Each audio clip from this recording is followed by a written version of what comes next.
Bismillahirrahmanirrahim. Assalamualaikum warahmatullahi wabarakatuh.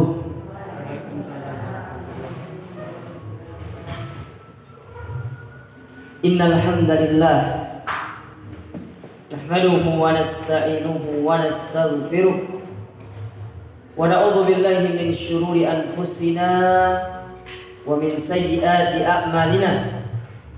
Man yahdihillahu fala mudilla lahu wa man yudlil fala hadiya lahu.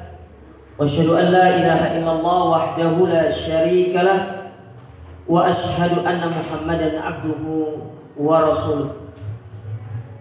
Ya ayyuhalladzina amanu taqullaha haqqa tuqatih wa la tamutunna illa wa antum muslimun. Amma ba'du fa inna asdaqal hadithi kitabullah wa khairal huda hudan nabi sallallahu alaihi wa ala alihi wa sallam wa syarrul umuri muhdatsatuha fa inna kulla muhdatsatin bid'ah wa kulla bid'atin dhalalah wa kulla dhalalatin finnar.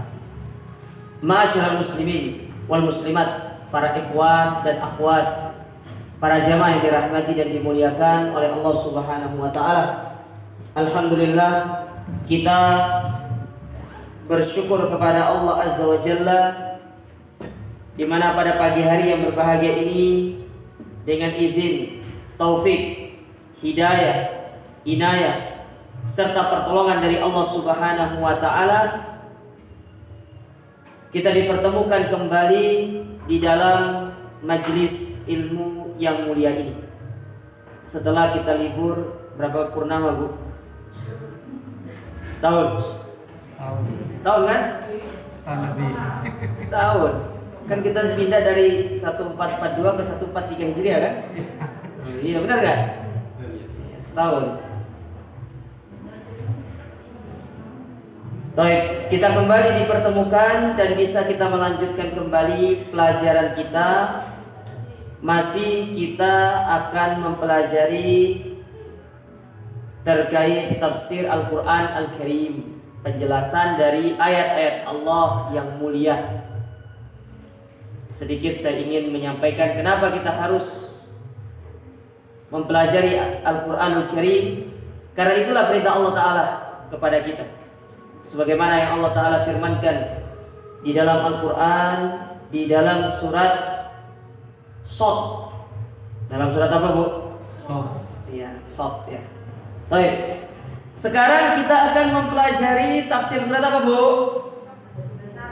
Surat An-Nasr. Ya, ini terakhir kita kemarin itu pada surat Al-Masad. Sekarang kita akan masuk ke dalam tafsir surat An-Nasr. Apa arti An-Nasr? An-Nasru, pertolongan. Dan kata-kata Nasrun itu banyak sebenarnya di dalam Al-Quranul Karim. Salah satunya di dalam surat ini, idza jaa nasrullahi wal fath.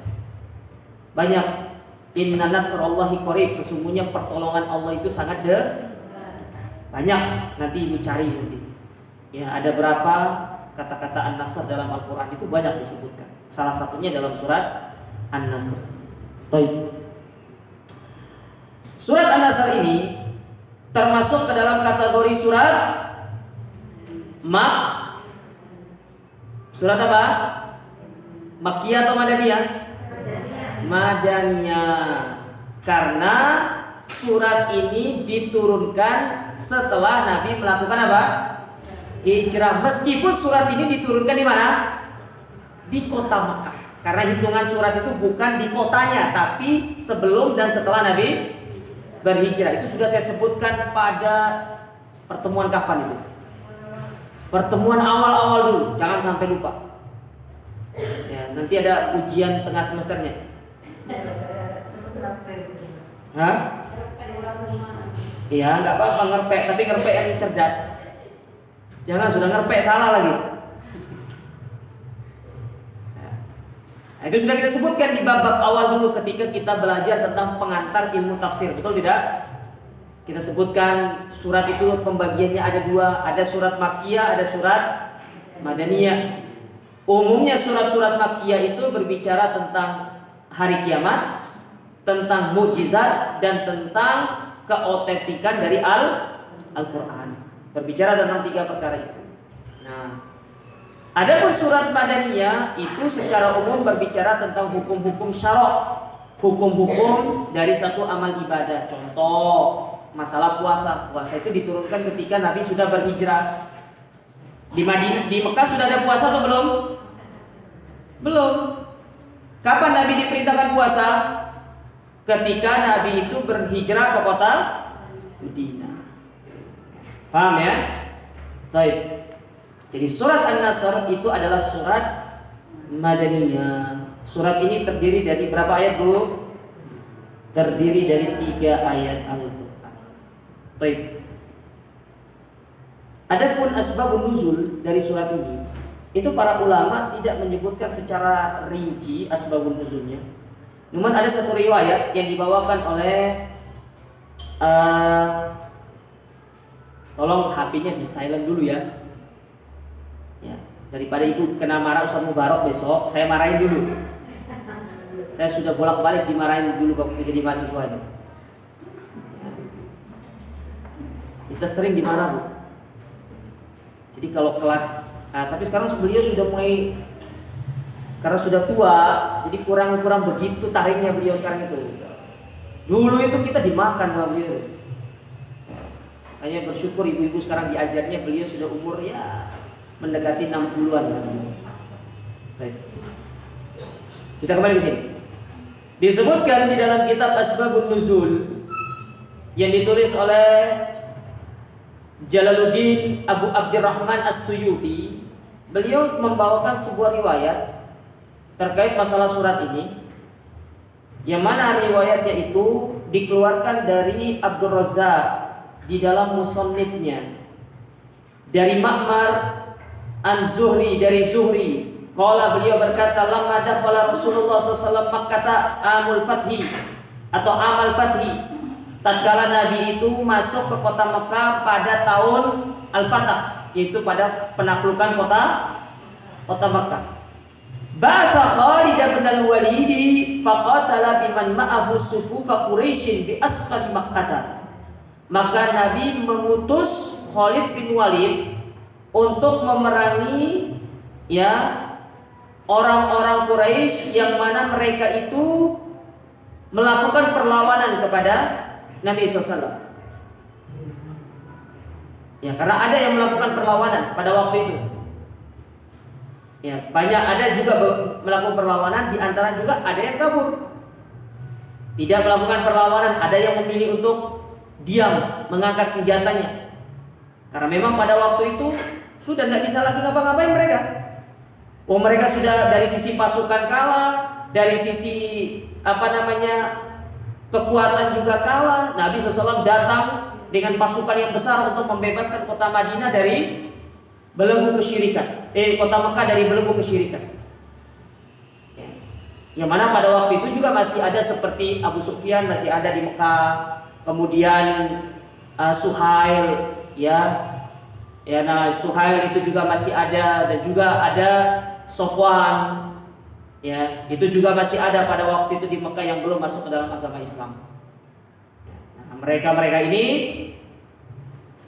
didatangi sama Nabi SAW, disuruh masuk Islam. Nggak bisa ngapa-ngapain. Hatta hazarahullahu tsumma amara bis-silah farafa anhum fadakhalu fid dini fa anzalallahu idza jaa nasrullahi wal fath. Sampai kemudian kota Mekah itu bisa dikuasai sama Nabi. Lalu Allah pun memenangkan Islam di kota Mekah. Mekah pun terbebas dari belenggu kesyirikan. Lalu Allah pun menurunkan surat ini, idza jaa nasrullah. Jadi surat ini turun setelah Fathul Mekah atau sebelum? Saya ulangi, surat ini turun setelah Fathul Mekah atau sebelum Fathul Mekah? Setelah, karena dia menceritakan tentang Fathul Mekah. Jangan bingung-bingung ibu-ibu. Ya, fokus. Kalau ngantuk, pergi wudhu. Ya, pergi wudhu kalau ngantuk. Pindah tempat duduk. Tapi jangan berbaring ya. Harus fokus, ini penting. Ini surat yang mulia. Taib. Nah, ini satu riwayat yang disebutkan oleh Al-Imam As-Suyuti di dalam kitab beliau Asbabu An-Nuzul. Hanya riwayat yang masalah ini.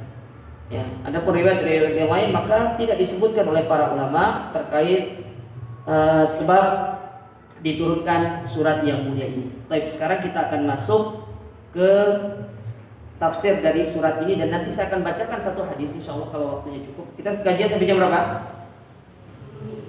Hah? Jam 10? Jam 12? 10. Sampai maghrib? Jangan Bu ya. Sampai selesainya saja ya.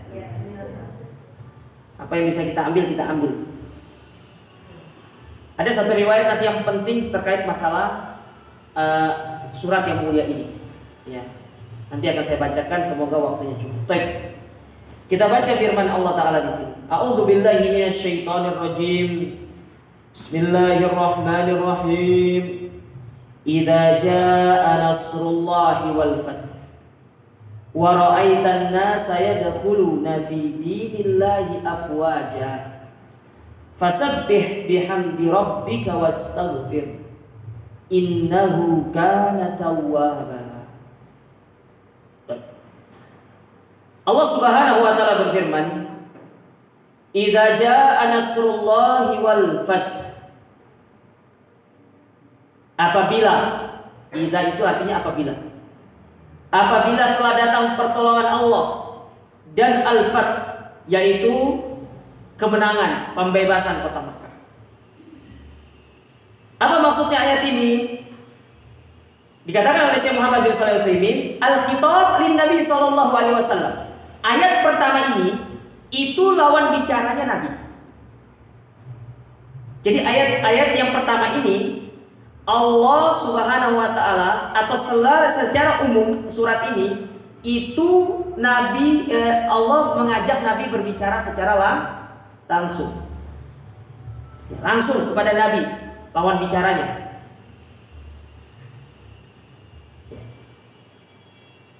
Jadi Nabi SAW yang ditujukan kepada Nabi SAW ayat yang mulia ini. Jadi al-khitab lin Nabi sallallahu alaihi wasallam, yaitu kepada Nabi sallallahu. Adapun yang dimaksud dengan nasrullah, apa yang dimaksud dengan nasrullah? An-nasru huwa taslitullahi al-insana ala aduwi. Yang dimaksud dengan pertolongan Allah adalah Allah Subhanahu wa taala menjadikan manusia atau dalam hal ini yaitu kaum muslimin, mereka itu bisa menang atas musuh-musuhnya. Bihaitu yatamakkanu minhu wa yahdaluhu wa yaghbutuhu. Yang mana itu terlihat ketika mereka itu bisa menaklukkan musuh-musuhnya, bisa menduduki kerajaan-kerajaan mereka, bisa menduduki kekuatan-kekuatan mereka. Wa nasru a'dhamu sururi yahsulu lil abdi fi a'malihi. Dan kemenangan atau pertolongan Allah ini merupakan kebahagiaan yang terbesar yang didapatkan oleh seorang hamba, terutama tatkala dia beramal. Kita itu butuh pertolongan Allah jemaah dalam kita beramal. Tanpa pertolongan dari Allah Ta'ala, kita tidak akan mampu bisa melakukan amal ibadah. Begitu pula dalam hal yang lain, terutama dalam masalah jihad, dalam masalah kita berperang, melawan hawa nafsu, misal melawan musuh-musuh yang baik itu yang terlihat maupun tidak terlihat. Kita butuh akan pertolongan Allah Ta'ala. Tanpa pertolongan Allah, kita itu tidak ada apa-apanya. Maka coba lihat, ketika perang Badar, apa yang dilakukan oleh Nabi SAW? Meminta pertolongan kepada Allah. Ketika ada sahabat yang datang mengabarkan kepada beliau kondisi pasukan perang pasukan Quraisy, bahwasanya mereka datang dengan persenjataan yang lengkap, pedang begini, panah begini, kudanya sekian, baju besi sekian. Sementara Nabi ketika perang Badar hanya seadanya. Karena tujuannya bukan untuk perang waktu itu, untuk mengambil harta yang sedang dibawa oleh Abu Sufyan. Tapi Allah berkehendak lain. Allah menginginkan peperangan terjadi. Karena di situ nanti Allah ingin menunjukkan kebesaran Allah, ingin menunjukkan pertolongan Allah Subhanahu wa taala kepada kaum muslimin. Bahwasanya pertolongan Allah itu ada. Tidak hanya sekedar bualan, tidak hanya sekedar angan-angan, tidak hanya sekedar imajinasi. Benar pertolongan Allah itu ada. Maka ketika dikabarkan Nabi SAW, datang itu sahabat, oh begini. Nabi bilang sama Abu Bakar, ana mau masuk ke tenda dulu. Apa yang dilakukan oleh Nabi? Berdoa, minta pertolongan kepada Allah. Akhirnya apa yang terjadi? Allah pun mengutus para malaikat untuk membantu kaum muslimin mengalahkan mereka orang-orang Quraisy. Nah, kita butuh pada pertolongan Allah. Lebih-lebih di zaman sekarang ini. Zaman di mana kaum muslimin mereka menjadi mangsa yang sangat lezat bagi agama-agama yang lain. Kalau kita berbicara skop dari dalam kita, betapa kita lihat dakwah salafiyah ini menjadi ancaman atau menjadi mangsa yang lezat bagi mereka-mereka yang tidak senang terhadap dakwah yang mulia. Kita didiskreditkan, kita diginikan, kita disebutkan begini. Kemarin terakhir masalah Pak Syekh Albani dikritik. Kan begitu kan? Yang mengkritik apa andilnya terhadap agama Islam? Tidak ada. Hanya dia bergerakkan doktor. Hanya karena dia memiliki pamor di dalam sebuah universitas. Siapa ini? Bagaimana beliau memberikan waktu, bahkan hampir seluruh jiwa beliau korbankan untuk agama Islam yang mulia. Memang begitu. Namun tetap pertolongan Allah itu pasti bersama orang-orang yang berserah diri kepada Allah Ta'ala. Nah, kita pun demikian. Ya, pasti datang pertolongan Allah Ta'ala. Jadi tidak usah khawatir. Makanya tadi saya sebutkan, ala inna nasrallahi qarib. Sesungguhnya pertolongan Allah itu sangat dekat. Ya, sekarang kita dibully, sekarang kita dicela caci maki, tenang. Suatu saat pasti kita akan ditolong oleh Allah Subhanahu wa taala. Tinggal dinikmati saja. Ya, tidak perlu untuk dilawan, tidak perlu untuk digubris. Yang waras ngalah. Ya. Nek ndak waras ya fadhol, silakan dilawan. Enggak selesai nanti kalau dilawan itu. Yang ada jatuhnya ke dalam debat kusir. Ya. Debat kusir masih enak, debat tukang beca parah. Ya. Ini. Baik. Wa qad thabata 'an Nabi sallallahu alaihi wasallam annahu qala, pernah disebutkan oleh Nabi sallallahu alaihi wasallam di dalam sebuah hadis. Ya. Disebutkan oleh Nabi sallallahu alaihi wasallam di dalam sebuah hadis, yang mana hadis tersebut diriwayatkan oleh Al-Imam Bukhari dan Imam Muslim. Imam Bukhari itu nomor hadis 335. Sudah dicatat, Bu? Ada Sahih Bukhari di rumah? Ada Sahih Muslim? Itu dua kitab yang harus ada. Ada tabloid belanjaan di rumah, Bu? Hah? Apa? Oh, saiki zaman modern, nggak pakai tabloid sekarang. Insya Allah di HP ibu ada Tokopedia, Shopee, ada semua itu. Ada, Bu? Oh iya. Kemakan iklan ibu-ibu ini. Sekarang bulan berapa? Bulan 10 ya? Oh, promo 10.10 itu. Ya. Nah, itu nomor hadis berapa tadi Imam Bukhari? 335. Adapun Imam Muslim nomor hadis 521. Berapa, Bu? Ya. Dari sahabat Jabir bin Abdullah radhiyallahu taala anhu. Kata Nabi sallallahu alaihi wasallam, "Utitu khamsan lam yu'tihinna ahadan minal anbiya'i qabli." Aku diberikan 5 perkara, yang mana 5 perkara ini tidak pernah diberikan oleh Allah kepada Nabi sebelumku. Tidak pernah. Jadi hanya khusus kepada Nabi ini. Kelima perkara ini. Apa 5 perkara tersebut? Salah satunya. Saya sebutkan 5 atau cukup 1? 5.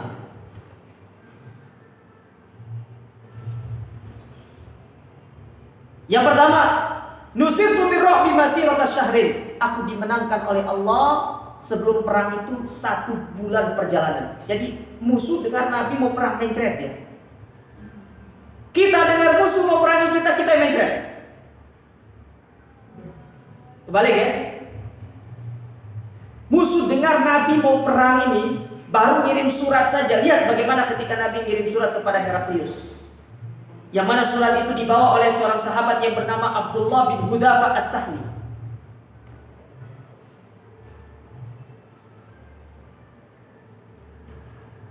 Ketika dibaca sama Heraklius surat itu, Bu, apa yang terjadi sama Heraklius? Gemetar. Keadaan dukhul fil Islam, hampir-hampir dia masuk ke dalam agama Islam. Hatinya sudah masuk Islam dia. Tapi dipanggil para dewan penasehatnya.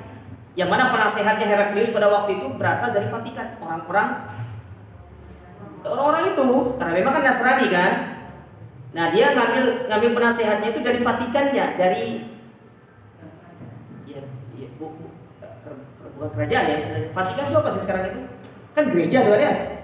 Gereja pusatnya. Uskup itu orang ini, Bu. Uskup itu Yahudi, uskup itu. Pendetanya, ini bukan pendeta, pasturnya. Ah, itu dia. Pendeta sama pastur beda ya? Beda lah, Bu. Susunan katanya aja beda.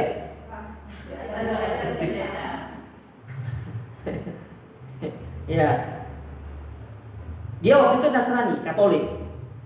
Romawi itu afiliasinya Katolik, bukan Protestan. Ya. Nah, dipanggil nih dewan penasehatnya, ditanya sama Heraklius, bagaimana menurut kalian? Kalau begini, pokoknya diberikan gambaran ke arah Islam. Ya. Diam dia. Para pendetanya itu, para dewan penasehatnya itu tidak setuju dengan apa yang disampaikan Heraklius. Lalu ketika dia selesai ngomong, Heraklius itu apa katanya? Aku bercanda, aku ingin menguji kesetiaan kalian. Takut juga dia itu. Ketika dia menyampaikan itu, takut kalau kerajaannya itu akan hilang. Tapi sudah ada rasa takut dalam diri dia. Sehingga ketika surat itu dibaca sama Heraklius, dipanggillah Abu Sufyan yang pada waktu itu ada di Palestina, yang ada di Syam pada waktu itu, dipanggil untuk menghadap siapa yang paling dekat nasabnya kepada Muhammad ini. Di akhir dialog itu apa kata Heraklius? Kalau benar orang yang kau katakan itu adalah nabi sesuai dengan ciri-ciri yang aku tanyakan kepada engkau, maka suatu saat dia akan berdiri di tempat ini. Dan itu terjadi. Dan itu ditaklukkan di zamannya Umar ibnul. Dia sudah takut duluan nih. Padahal belum perang. Padahal perangnya di zaman siapa? Zaman Umar. Tapi sudah memang ada penyerangan di zamannya Nabi SAW itu. Cuma penyerangannya itu tidak seekspansi di zamannya Umar. Yang mana pada waktu saking dahsyatnya peperangan itu sampai mengutus Khalid bin Walid untuk datang dari Persia menuju ke Romawi kepada Syam pada waktu itu untuk mengalahkan pasukan Romawi. Baik. Itu yang pertama. Yang kedua, apa yang diberikan kepada Nabi SAW? Ju'ilat li al-ardu masjidan wa tahuran, fa ayyuma rajulan min ummati adrakathu salatu falyusalli.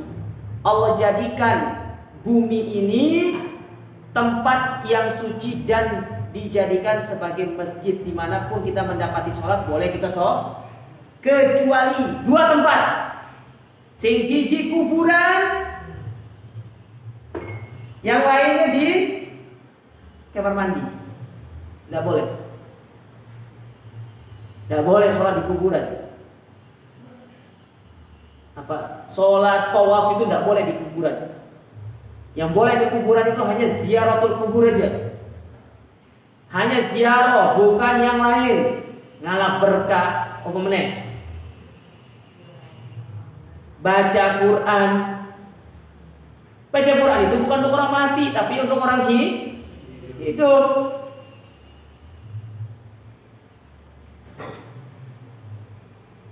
Apalagi sambil tenteng tenteng ceret bawa air untuk apa? Disiram kuburannya. Kemudian pakai kembang 7 rupa. Ya salam. Pulang-pulang nangis, matanya bengkak. Ingat masa lalu. Curhat di kuburan, Pak, kenapa kau pergi meninggalkan aku? Engkau tidak cinta sama aku. Ya ternyata dia meninggal, ya gimana lagi? Hah? Apa Bu? Makanya kenapa wanita itu tidak terlalu dianjurkan untuk ziarah? Baper orangnya.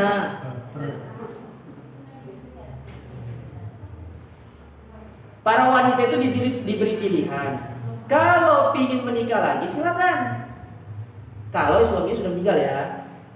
Tapi kalau ingin bersama suaminya di surga, silakan bersabar untuk menanti. Tapi dengan catatan, sama-sama suami istri itu bertakwa kepada Allah. Tapi kalau saran saya, misalkan nih ada di antara ibu-ibu sekarang nih yang sudah meninggal suaminya, ya saran saya kalau bisa dapat laki-laki yang lebih baik menikah. Karena itu lebih selamat buat ibu-ibu. Paham ya? Giliran ini paham. Yang keberapa Bu? Yang ketiga, wa uqtitu syafa'ah, aku diberikan syafaat. Maksudnya di sini syafaat di sini adalah syafaatul uzma. Ketika itu pembahasannya nanti dalam akidah itu. Nanti bisa Ibu tanyakan sama Ustaz Mubarak aja ya. Saya tidak ingin mengambil materi beliau. Minggu depan kan beliau kan? Ya, insyaallah. Apa materinya? Kitab Tauhid. Yang keempat, ya kan nanti saya bilang tanyakan Ustaz Mubarak. Intinya syafaatnya itu di hari kiamat. Ya, tidak ada syafaat di dunia itu.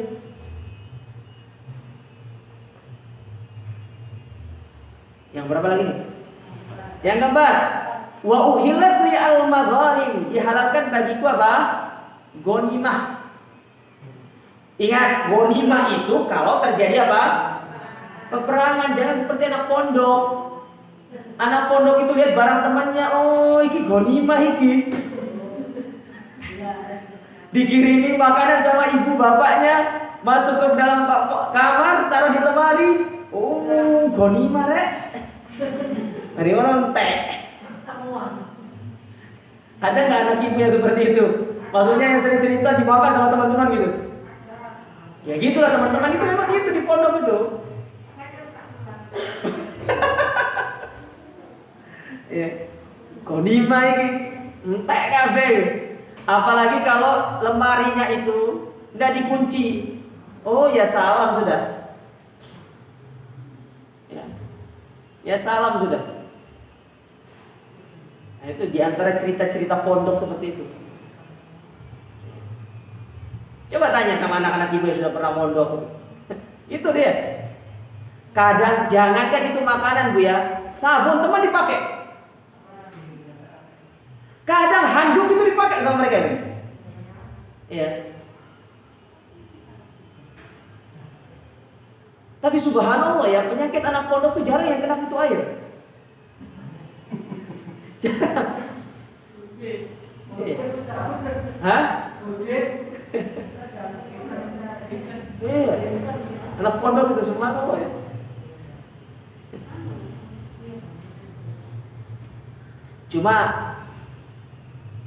Cuma yang ibu harus bersyukur. Setelah anak ibu masuk pondok, dia itu ikut gerakan GAM namanya. Tahu GAM? Bukan gerakan Aceh Merdeka. Gerakan anti mubadzir.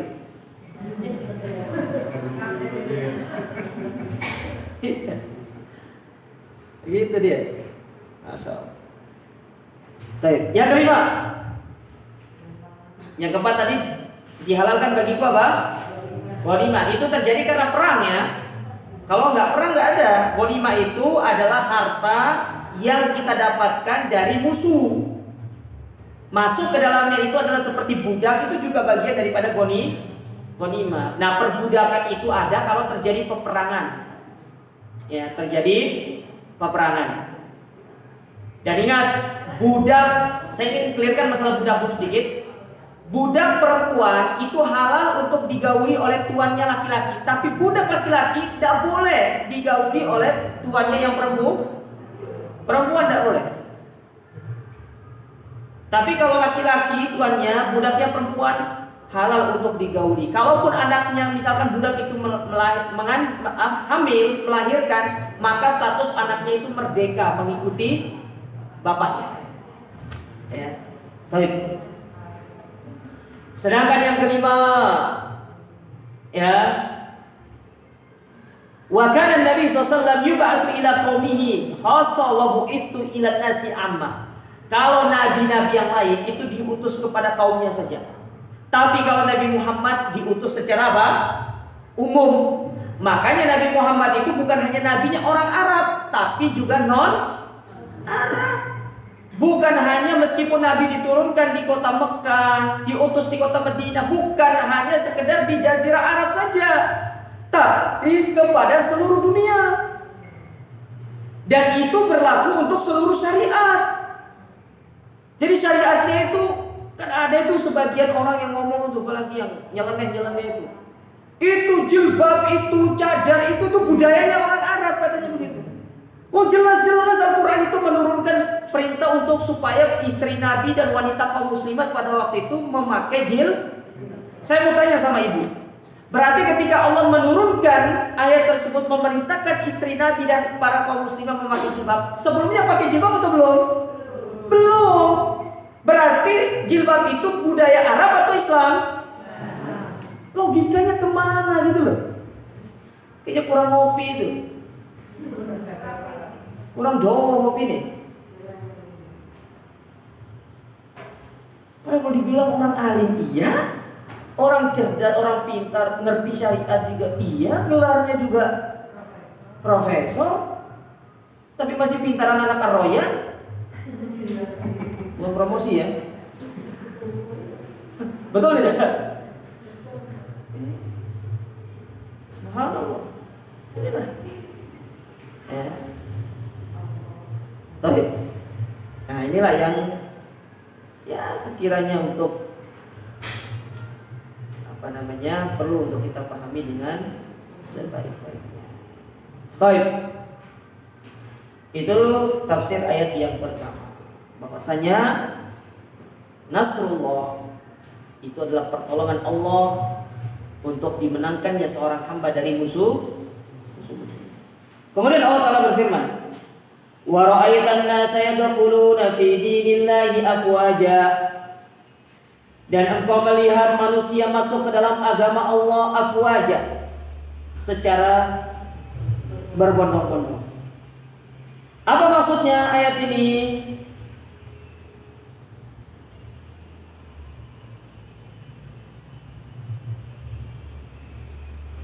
Kata Syekh Muhammad bin Shalih Al-Utsaimin, ay jama'atun ba'da an kanu yadkhuluna fihi afradan. Ketika ayat ini turun atau ketika terjadi Fathul Mekah, banyak kaum muslimin itu masuk ke dalam agama Islam secara berbondong-bondong. Berkebalikan ketika awal-awal dulu. Ketika pertama kali Nabi diutus, yang masuk Islam berapa orang? 1, 2. Tapi setelah terjadi Fathul Mekah, apa yang terjadi? Banyak orang masuk ke dalam agama Islam. Lalu Nabi SAW mulai mengirim para utusan untuk memenuhi kebutuhan-kebutuhan kaum muslimin yang minta supaya ada yang mengajarkan mereka syariat. Contoh misalkan ketika Nabi mengutus Mu'ad bin Jabal ke negeri Yaman bersama Abu Musa al-Ash'ari, berdua diutus. Itu untuk ke negeri Yaman karena mereka meminta, tolong kirim kepada kami utusan, ya, seorang dai yang mengajarkan kami tentang halal haram, tentang syariat. Karena Islam sudah meluas, bukan hanya lagi di kota Madinah, tapi sudah melebar ke sana-sana. ya, ke Syam, ke Yaman, ke Mesir, ya, kemudian Afrika, kemudian ke bagian timur dan yang lainnya, sudah melebar. Mulailah Nabi itu mengutus para dai. Tapi ingat, ketika Nabi mengutus para dai itu, sebelumnya mereka telah dibekali dengan apa? Ilmu. Disinilah pentingnya seorang kalau mau berdakwah itu harus ada ilmu. Jangan seperti tetangga sebelah yang mengatakan apa? Balighu anni walau ayat, sampaikan dariku meskipun satu ayat. Baru tobat langsung suruh cerah. Akhirnya yang terjadi apa? Menafsirkan Al-Quran semaunya. Wa wajadaka dhallan fahada. Kami dapati engkau wahai Muhammad dalam kondisi tersesat, lalu kami berikan hidayah. Kok bisa Nabi dikatakan tersesat? Padahal seluruh Nabi itu mereka adalah orang yang tidak pernah tersesat, tidak pernah menyembah kepada selain Allah. Mereka orang yang berada di atas fitrah. Ini contoh orang berdakwah tanpa ilmu. Maka ibu-ibu harus hati-hati kalau cari guru. Ustaz itu jamaahnya banyak.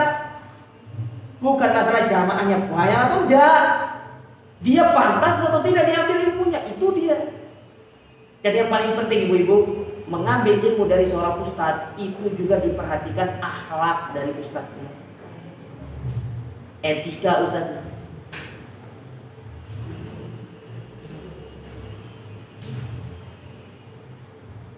Kadang ada sebagian dai yang kata-katanya itu kotor sekali. Saya kurang cocok dengan dai seperti itu. Karena Nabi SAW adalah orang yang terkenal memiliki perkataan yang lembut. Betul atau tidak? Betul kan? Contoh Anas bin Malik radhiyallahu taala sebagai saksi. Apa kata Anas bin Malik? Aku tidak selama 10 tahun aku mengabdi kepada Nabi, tidak pernah Nabi itu mengatakan kepadaku, Anas, kenapa begini? Kenapa begitu? Jangan lakukan ini. Kenapa? Tidak pernah Nabi SAW mengatakan begitu. Tidak pernah. Nabi itu orangnya lembut. Pernah satu ketika Anas itu disuruh pergi ngantar sesuatu oleh Nabi SAW. Namanya anak kecil, ya, anak cilik, ketemu sampai konco-konconya di jalan. Dolanan main, ikut melu dolan dia main sama temennya. Ditanya sama Nabi SAW kepada yang lainnya, lihat Anas enggak? Enggak. Ditanya yang lain, ada anak, lihat Anas bin Malik enggak? Oh, di sana itu lagi main sama teman-temannya. Bukan main bal-balan, Bu, ya. Lagi main. Datang Nabi SAW kepada Anas bin Malik. Coba kalau ibu-ibu lihat anaknya lagi main, disuruh pergi beli misalkan ke, ya, Le, tolong pergi ke Indomaret bentar, beli ini. Ternyata belok dia main dulu. Enggak balik-balik area ini. Ya, dicari ternyata lagi main. Pasti ibu itu ngamuk-ngamuk, anak ini begini. Apalagi sebagian orang tua kadang-kadang suka bilang sama anaknya, anak nggak tahu diri begini. Ya. Akhirnya karena ibu marah dalam kondisi seperti itu doa diaminkan malaikat, maka jadilah anaknya justru lebih apa? Lebih parah. Ya, harusnya ibu kalau lagi dalam kondisi marah, ibu doakan yang baik-baik. Anak ini coba pergi sana ke Darul Hijrah jadi imam gitu kan.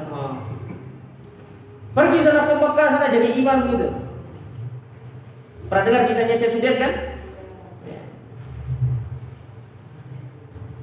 Nabi SAW tidak marah. Malah Nabi diam, tiba-tiba Anas balik, minta maaf ya Rasulullah, maaf aku belum melakukan pekerjaanku. Kata Nabi SAW, kalau kamu sudah selesai melakukan pekerjaanmu, sudah tidak apa-apa kamu mau main, tapi selesaikan dulu tuh tugasmu, baru setelah itu kamu main. Lihat akhlak Nabi SAW. Dan ini yang harus kita miliki, ini yang harus kita ambil dari Nabi SAW. Kita harus menghiasi diri kita dengan akhlak yang mulia. Karena lihat Nabi SAW pernah bersabda kepada Aisyah radhiyallahu taala anha, Inna rifqa la yakunu fi syai'in illa zana wa la yunza'u min syai'in illa syana. Sesungguhnya kelembutan akhlak ketika ada dalam diri seseorang, itulah yang akan memperindah orang tersebut. Tapi sebaliknya, ketika orang itu melepas baju akhlaknya, melepas etikanya, melepas tata krama dari dirinya, adab-adab Islam dari dirinya, itulah yang akan menyebabkan dia hina di hadapan Ini Nabi SAW yang menyuruh kita demikian. Ya. Baik, kita kembali ke ayat ini. Nah, diutus ada yang masuk Islam. Ya, banyak yang masuk Islam, tidak bisa dibendung. Ya, luar biasa animo mereka, apalagi ketika Nabi mengumumkan untuk haji. Banyak yang datang untuk berangkat haji. Hampir seluruh sahabat di kota Madinah itu berangkat haji bersama Nabi SAW. Karena itu merupakan haji perdana dan haji terakhir Nabi SAW, yaitu pada tahun ke-9 Hijriah. Nabi haji pertama, kemudian haji terakhir. Makanya disebut dengan haji apa? Haji wada. Wada itu artinya apa? Perpisahan. Karena setelah itu Nabi mau berpisah. Ya. Nabi mau berpisah.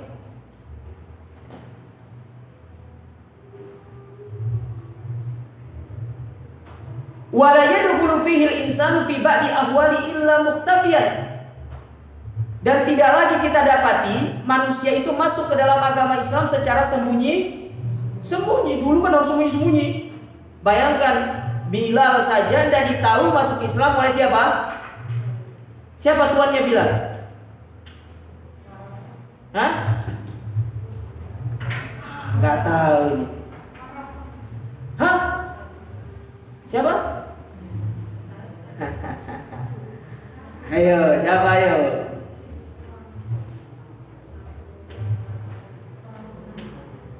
Siapa tuannya Bilal?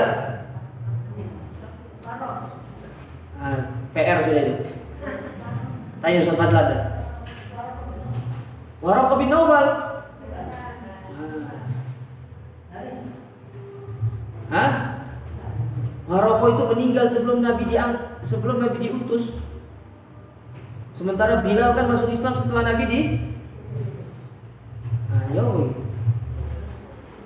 Ayo. Nanti dicari ya. Bilal.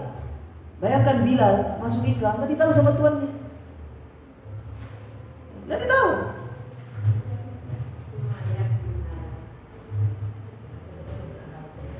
Ya. Enggak tahu sama tuannya.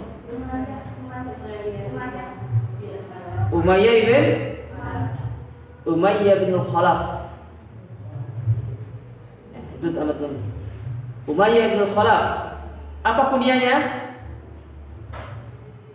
Itu searching ya? Browsing ya? Iya, nggak apa-apa.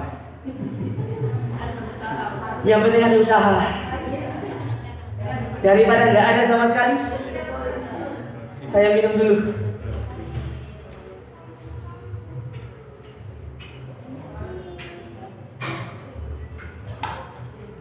Masa ibu nggak tahu kunyanya Ibu Umayyah bin Khalaf?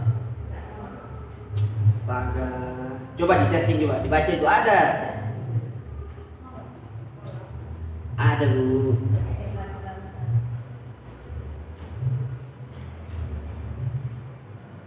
Siapa Bu?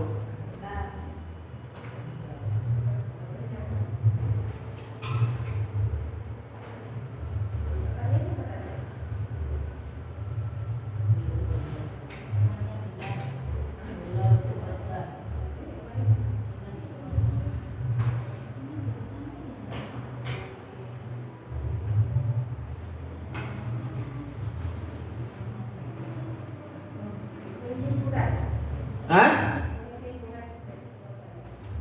Iya, pemimpin Quraisy. Siapa nama kunyanya? Enggak tahu.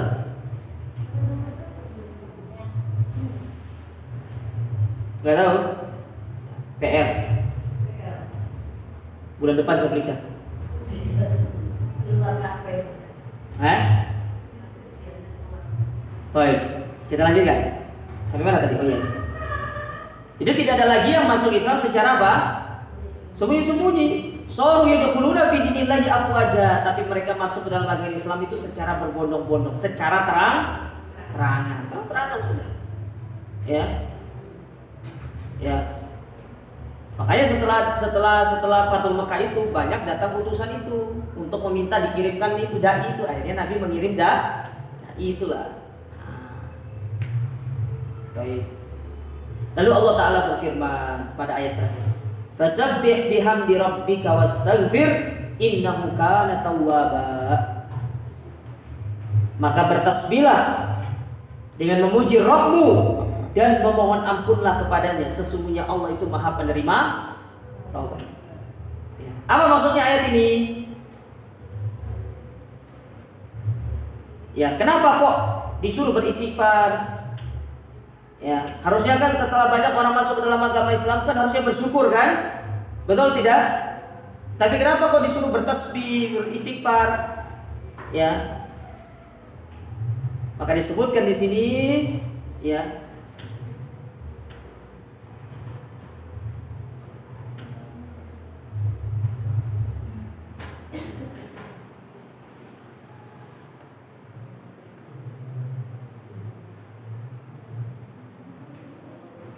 wa hadza nadhiru qoulihi ta'ala. Ayat ini itu seperti dalam firman Allah di surat Al-Insan ayat 23 sampai 24. Ya.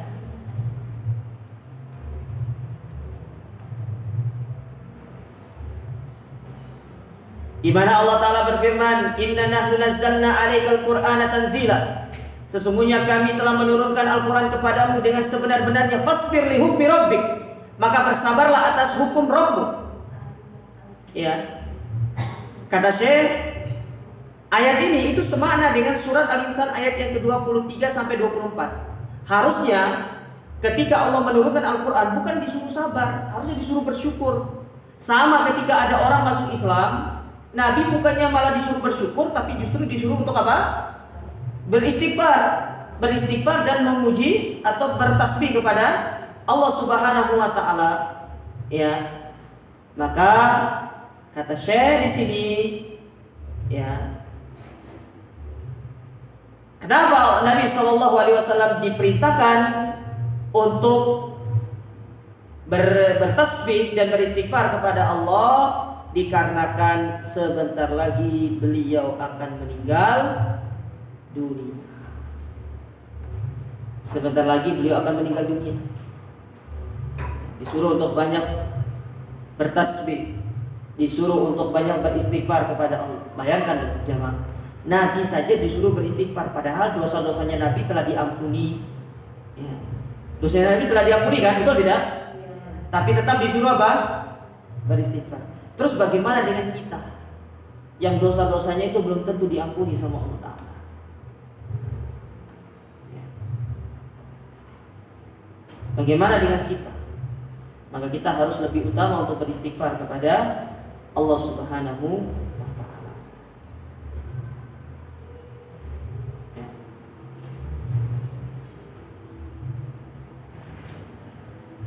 Baik. Ya, jadi ayat yang ketiga ini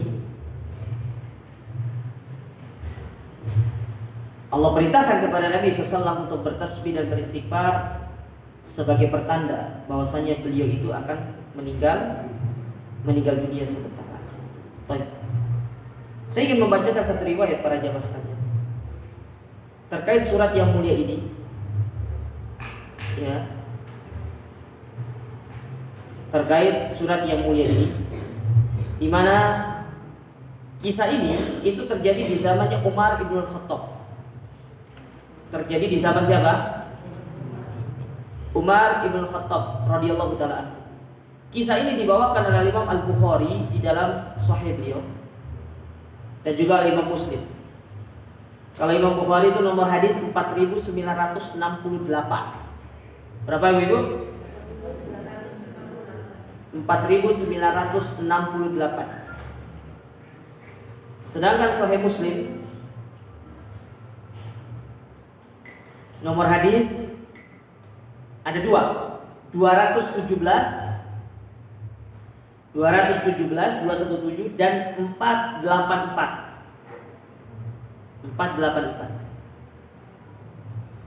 217 dan berapa? 484. Baik.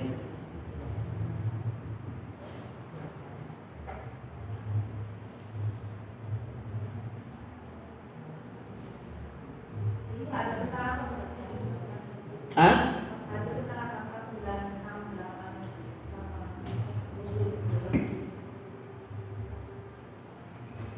Sebentar. Oh bukan hadis itu. Coret bu. Nomornya yang benar itu cuma Sahih Bukhari. Sahih Bukhari nomor hadis ada 252. Itu salah itu, coret yang itu. Salah juga. Salah. Yang pertama riwayatnya dari Bukhari saja. Nomor hadisnya yang pertama 52.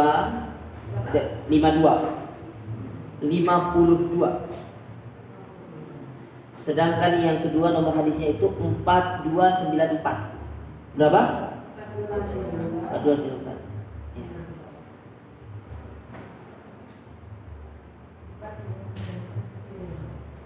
Baik. Nah, hadis ini menceritakan tentang tafsir dari surat ini. Yang mana para sahabat itu hampir salah di dalam menafsirkan. Bukan semua ya, hampir sebagian besar sahabat itu salah memaknai ayat yang mulia ini. Nah, Umar itu ingin memperlihatkan kepada sahabat yang senior ini bagaimana Abdullah ibnu Abbas memahami ayat yang mulia ini. Paham ya? Paham Ibu? Paham tidak? Saya ulangi. Hadis yang akan kita bacakan ini yaitu bercerita tentang surat An-Nasr ini, yang mana hampir sebagian besar para sahabat itu kurang memahami makna dari surat ini. Ya.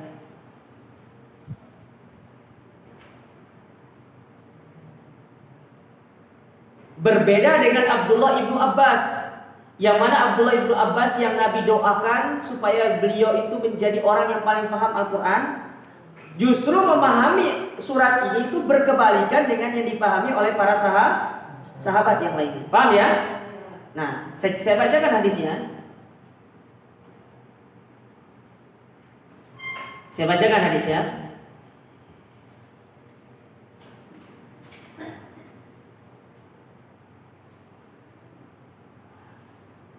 Ini diceritakan oleh Abdullah ibnu Abbas sendiri. Beliau pernah mengatakan,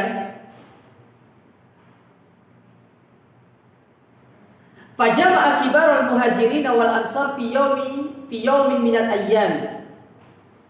Maka Umar itu mengumpulkan para pembesar sahabat baik dari kalangan muhajirin maupun ansar pada satu hari. Wa ma'ahum Abdullah ibnu Abbas. Dan di antara para sahabat-sahabat itu ada Abdullah ibnu Abbas. Yang mana pada waktu itu Abdullah ibnu Abbas itu masih muda. Sedangkan yang dikumpulkan oleh Umar bin Khattab ini adalah para sahabat yang senior, yang sudah senior, pokoknya pembesar sahabat. Karena pada waktu itu Abdullah ibnu Abbas itu kalau nggak salah umurnya baru 20-an tahun lah, masih muda. Tapi keilmuannya itu sudah mengalahkan umur yang sebeh. Ya. Ini menunjukkan apa? Orang itu ya mulia bukan hanya karena faktor usia, tapi faktor keilmuannya. Dikumpulkan. Wa qala lahum, maka Umar pun mulai bertanya kepada para sahabat yang senior. Ya. Ma taquluna fi hadhihi surah idza jaa nasrullahi wal fath? Apa pendapat kalian terkait surat idza jaa nasrullahi wal fath? Ditanya. Menurut kalian apa sih maksud dari surat itu? Apa yang kalian pahami dari surat yang mulia itu? Maka para sahabat pun mengatakan, qala ba'duhum amarona an nahmadallaha wa nastaghfiruhu idza nasarna wa fataha alaina. Sebagian sahabat mengatakan, surat itu memerintahkan kepada kami untuk memuji Allah, beristighfar kepadanya apabila telah datang kemenangan dan Allah membebaskan kota Mekah. Ini sebagian mengatakan begitu. Ya. Jadi maksudnya kita disuruh istighfar, disuruh memuji Allah karena Allah sudah menyelamatkan kita, membebaskan kota Mekah, sudah memenangkan kita. Wa qala ba'duhum, sedangkan sebagian yang lainnya mengatakan la nadri, kami tidak tahu. Sebagian menjawab yang tadi, sebagian mengatakan lagi kami tidak tahu. Walam yakul ba'duhum syai'an, dan sebagian sahabat yang lainnya tidak berani berkomentar.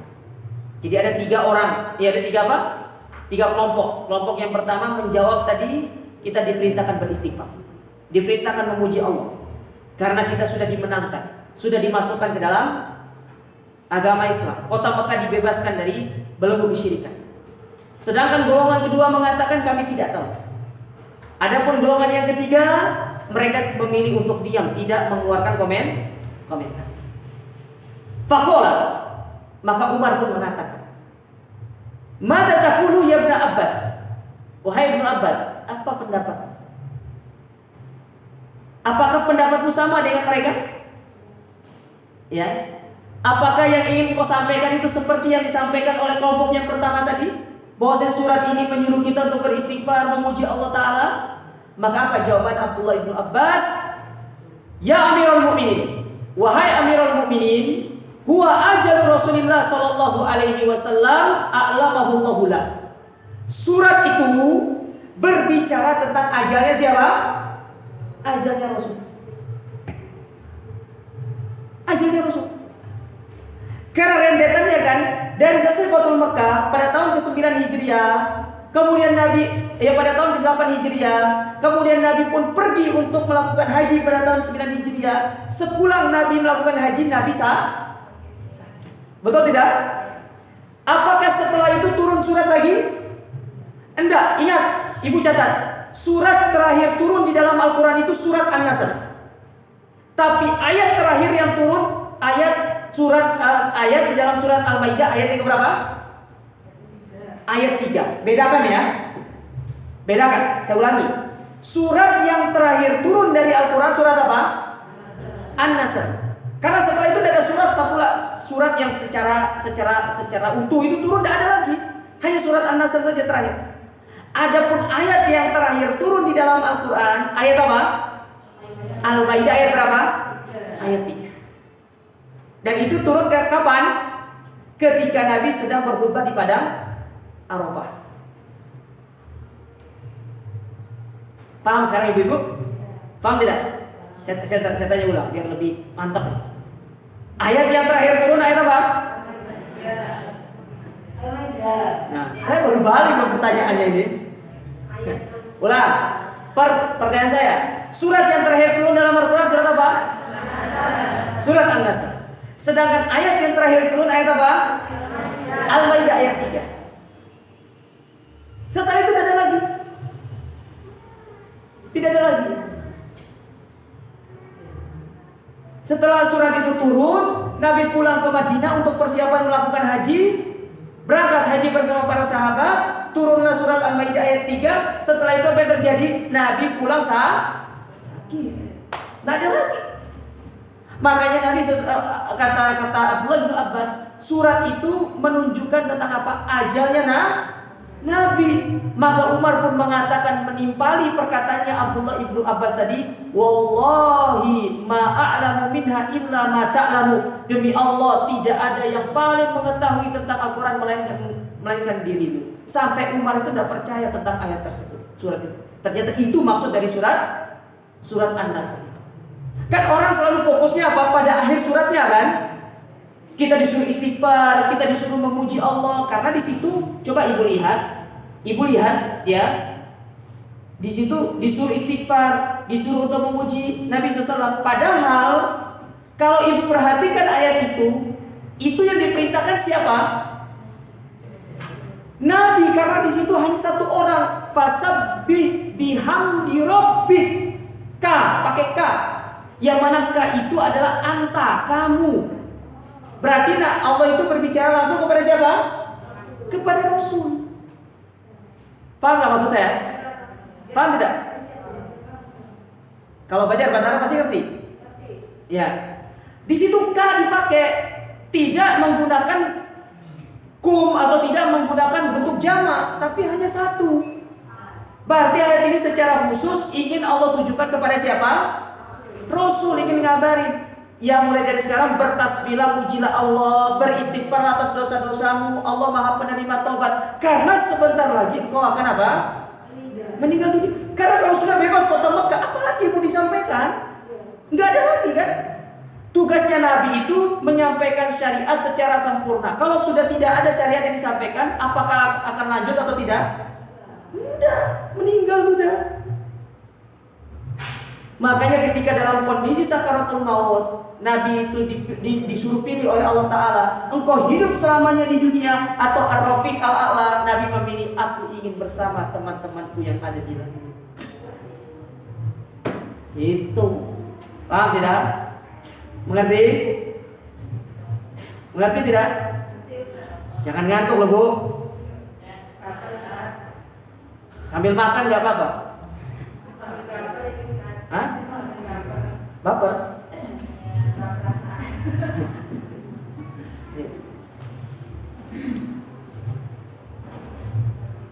Toib. Ya.